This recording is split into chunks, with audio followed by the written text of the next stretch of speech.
Hi friends, Michelle here, and I'm back with another video. It's been a minute since my last one, but I wanted to wait until I had a really kind of fun idea to make a video. And as you can tell from the title, I decided to do my own original tag called the Extreme Weather Book Tag. What inspired me was just being that we're in summertime now, and where I live, we do tend to get a lot of storms. I love thunderstorms. I love watching storms roll in. I love thunder and lightning. I love being in the presence of nature at its most erratic and unpredictable. I don't know, I'm just awestruck by that type of thing. Where I live, we also get extreme heat in the summertime. A couple years ago, we had a heat dome over the province, a couple of provinces, Alberta and British Columbia. It was no joke. Some people died. And so yeah, there's also the threat of wildfires that seems to happen more frequently every summer. So I thought, yeah, I'm inspired to do a book tag because a lot of the books I enjoy reading also feature these type of extreme weather events. So without further ado, let's get into the tag. How do you think an extreme weather event such as a hurricane, tornado, or blizzard impacts the plot of a book? Well, I mean, it obviously can have a huge impact. I mean, for example, a recent read of mine, Never Lie by Frida McFadden. The characters in this book were thrown together at this isolated location in the middle of nowhere in this house because of a blizzard. This blizzard hit out of nowhere as they're driving. The BMW they're in only has front wheel drive, so they can't traverse the roads. They have to go to this house and they're stuck there. No cell service, what have you. So yeah, a blizzard in this case threw the characters into a precarious situation. At other times, it can just be more subtle, like the personification of nature or seasons that can impact the story, lend a sense of urgency, or just create an atmosphere that is really emotionally hard-hitting. Like a current book I'm reading and loving, this author is using the seasons and the weather as a metaphor in this case to tell a super impactful story with various themes, but it just resonated with me so much. And I'm talking about The Bluest Eye by Toni Morrison. This story takes place in fall, winter, spring, and summer. And the way she describes winter as well as summer just floored me. Like I'll just read you the paragraph about winter that I'm talking about, just to give you an idea and why I was so inspired by this. So, by the time this winter had stiffened itself into a hateful knot that nothing could loosen, something did loosen it, or rather someone. A someone who splintered the knot into silver threads that tangled us, netted us, made us long for the dull chafe of the previous boredom. I mean, who could write a paragraph like that other than Toni Morrison? I mean, beautiful, touching, sets the stage, describes the situation that these characters are in perfectly. And then we have her summer weather depiction here that is equally as affecting, I think. I have only to break into the tightness of a strawberry and I see summer, its dust and lowering skies. It remains for me a season of storms. The parched days and sticky nights are undistinguished in my mind, but the storms, the violent, sudden storms, both frightened and quenched me. That's just perfection to me. I love it.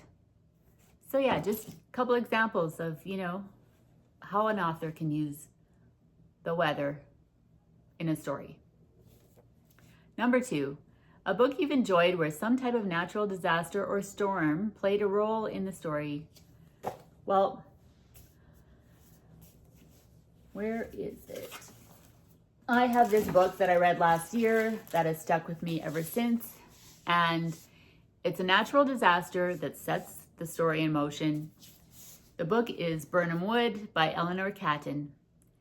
In this book, it's set in New Zealand, and there is a torrential rainstorm which sets off a catastrophic landslide. This landslide divides a plot of land and creates a barrier. Now, these characters make decisions based on this weather event that lead us into the story. It creates the tension. The entire plot kind of is set in motion thanks to this weather event.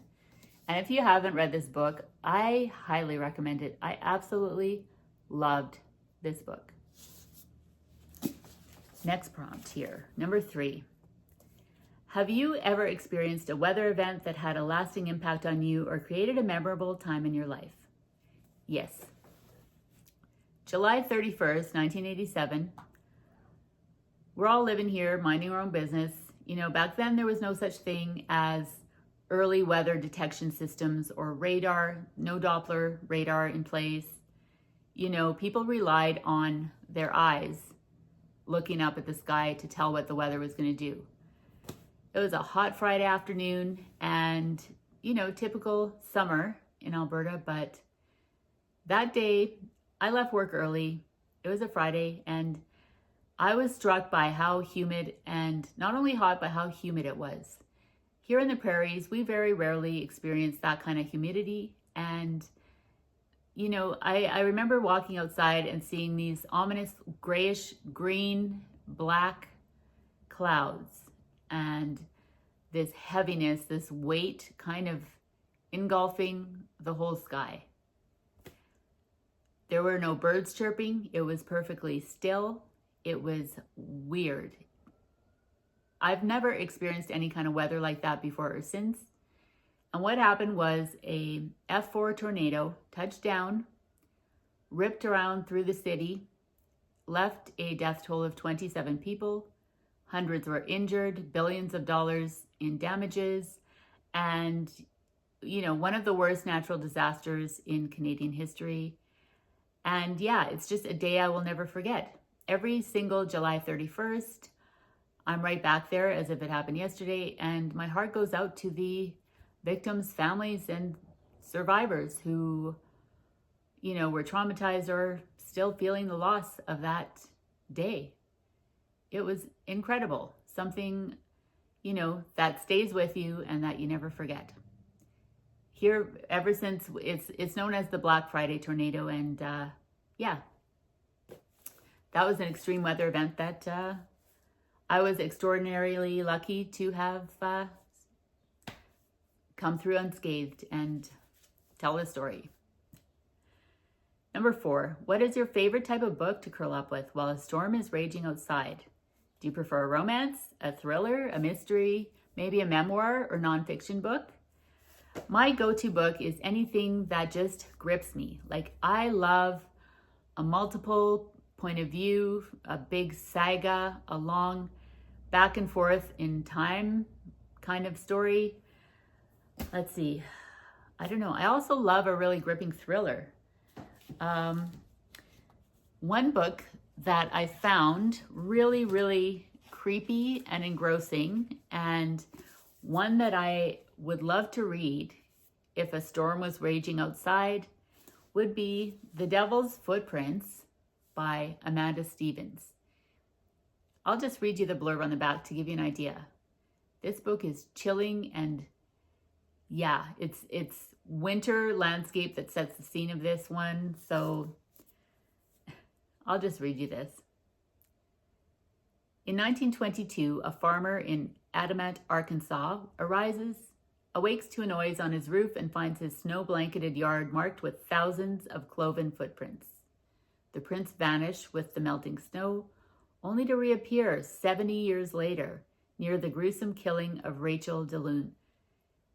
So we have a blanket of snow that kicks off the main evidence or clue or disturbing,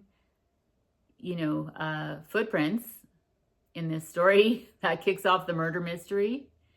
It is a fascinating read that I would love to read during a winter snowstorm or rain or some kind of raging storm outside, it would just give me the creeps and just intensify the mystery of this, I think. So my go-to would be either a really rich family kind of saga over generations or a thriller. I'd love to read a thriller if there was a storm outside as well.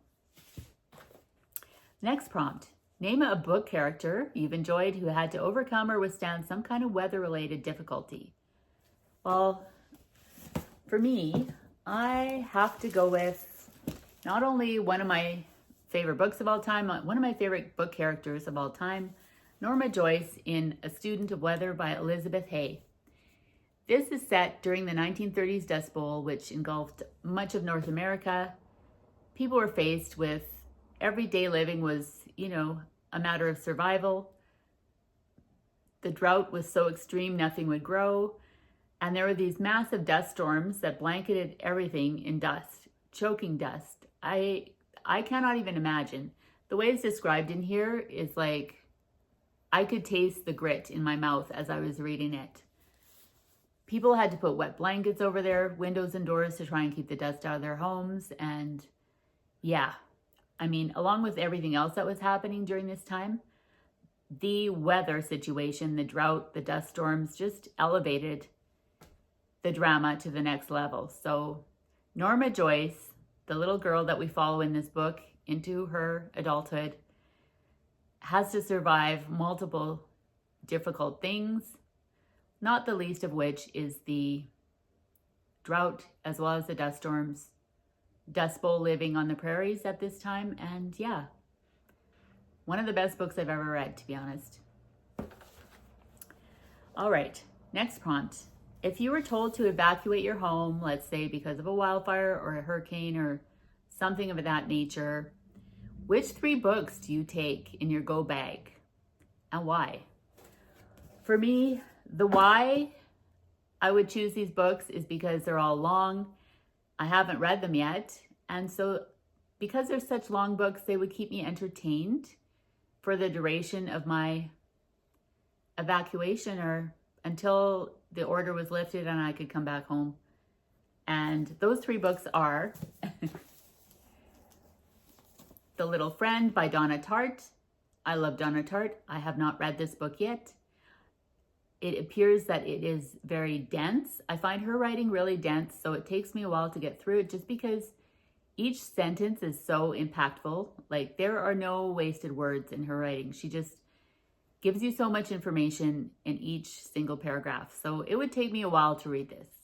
And yeah, it's over 500 pages long, so I definitely would bring this one. The next book I would bring is by the author I mentioned earlier, Eleanor Catton, and this is The Luminaries, also by her. I have yet to read this. I don't know why I haven't read it yet, but yeah, this book clocks in at just over 700 pages, so another chunker that would keep me entertained for days and days and days. The next one I would take would be 11/22/63 by Stephen King. I have started to read this one and I have loved it, what I've read of it so far. This is a highly entertaining book that it would get me through the duration of my state of emergency, I'm thinking. So yeah, definitely taking this guy. The next prompt here is, I know there are a lot of you who actually write as well as are avid readers, so I thought this question might get some really interesting feedback or interesting points of view. If you were writing a novel and had to use either a hurricane, a tornado, a wildfire, or a blizzard in the story, which would you use and why? For me, I don't know. It would be interesting to try and write about a hurricane, but I don't live in a coastal area where hurricanes are a frequent occurrence, so that's less relatable to me. I'd probably pick either a blizzard, which I have experienced, or a wildfire situation, also which happens frequently around here. So yeah, I think I could write pretty well about a winter landscape, a blizzard, people being stuck I love it when a book or a story throws unlikely people together in a really isolated location. I think that would be really fun to write about. Whether it's a romance, a thriller, a murder, all of the above. It just kind of opens the story wide open to all these different avenues that could possibly happen. So yeah, I think I'm going to have to go with Blizzard. Number 8, is there a book or books on your current TBR or that you want to read which feature some kind of inclement weather or natural disaster? Yes. For me, sorry, I have to get a drink of water. I have a book on my TBR that I've had for years now, and I picked it up because the title appealed to me as well as a little blurb on the back. And that book is Tornado Weather by Deborah E. Kennedy. If you have read this book, let me know. But I'll just read you a little bit of the synopsis here. One spring afternoon, school bus driver Ficus Ward lowers little Daisy Gonzalez's wheelchair from his bus, and for the first time, her father isn't there waiting. As the wind picks up and the sky turns tornado watch green, all hell breaks loose on the bus. So that right there got me. Ficus is distracted by the noise and the storm, and when Daisy says she can get home on her own, he lets her go. But then Daisy disappears. So we have a missing child story, a small town full of quirky inhabitants. We have this tornado that happens, and it says, to an outsider, Colliersville, Indiana may seem like nothing more than a flyover country, but it is, in fact, a microcosm of a changing America. With compassionate insight into the tragedies and joys of being human, Kennedy brings a town and its people to life, revealing how intimately and profoundly we are all connected. So yeah, this really appeals to me. I don't know why I haven't picked it up yet. It's a random find that I just got, and I hope to get to it soon. Now it's time to tag other people. I'll try and tag as many people as I think might want to do this. If you don't do it, I understand, but if I haven't tagged you, please feel free to do this tag as well. And thanks for watching.